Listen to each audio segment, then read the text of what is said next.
చెప్పాడంటే చేస్తాడంతే. ఇచ్చిన మాటకు కట్టుబడే నాయకుడు మా అన్న కావలి శాసనసభ్యులు శ్రీ దగ్గుమాటి వెంకటకృష్ణారెడ్డి గారు. ఈ విషయం మరోసారి రుజువు అవుతుంది. ఎట్లా అంటే కావలికి అభ్యర్థిగా వచ్చిన కొత్తల్లో తన ఎంతో కుటుంబ నేపథ్యంతో మంచి అనుబంధం ఉన్న యానా శెట్టి గారు పరంపదించినప్పుడు మాటిచ్చారు.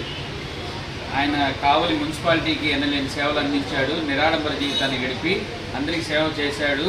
అలాంటి వ్యక్తికి మనం ఇచ్చే సముచిత స్థానం ఏంటంటే ఆయన కావలి మున్సిపాలిటీ అభివృద్ధిలో కీలక పాత్ర కాబట్టి ఆయన విగ్రహ ఏర్పాటు చేస్తాను అని ఆ రోజు మాటిచ్చాడు. అంటే మా అందరికి అర్థమవుతుంది ఏంటంటే మా ఎమ్మెల్యే గారు ఆర్యవయసుల పట్ల అవిభాజ్యమైన అభిమానాన్ని, ప్రేమని కనబరుస్తున్నారు.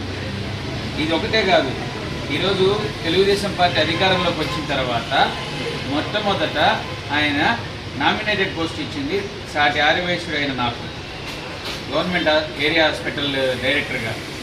ఇట్లాగే ఏ పని వచ్చినా ఆర్యవయసులకు ఇప్పుడు అండదండగా ఉంటూ ఈరోజు మా పెద్ద ఆయన యానా శెట్టి గారి విగ్రహాన్ని ఏర్పాటు చేయడం కోసం సొంత నిధులతోటి, కుటుంబం ఎవరి నుంచి ఏమి ఎక్స్పెక్ట్ చేయకుండా సొంత నిధులతోటి తను ఆయన చేస్తున్నారు. ఆయనకి మా ఆర్యవయసులు అందరం ఎంతైనా రుణపడి ఉంటాము. ఆయన మా పట్ల ఎంతో ప్రేమానురాగాలతోటి అన్ని రంగాల్లో మమ్మల్ని అందరిని ఎంకరేజ్ చేసినందుకు మీ అందరి తరఫున మేము కృతజ్ఞతలు తెలియజేస్తున్నాము.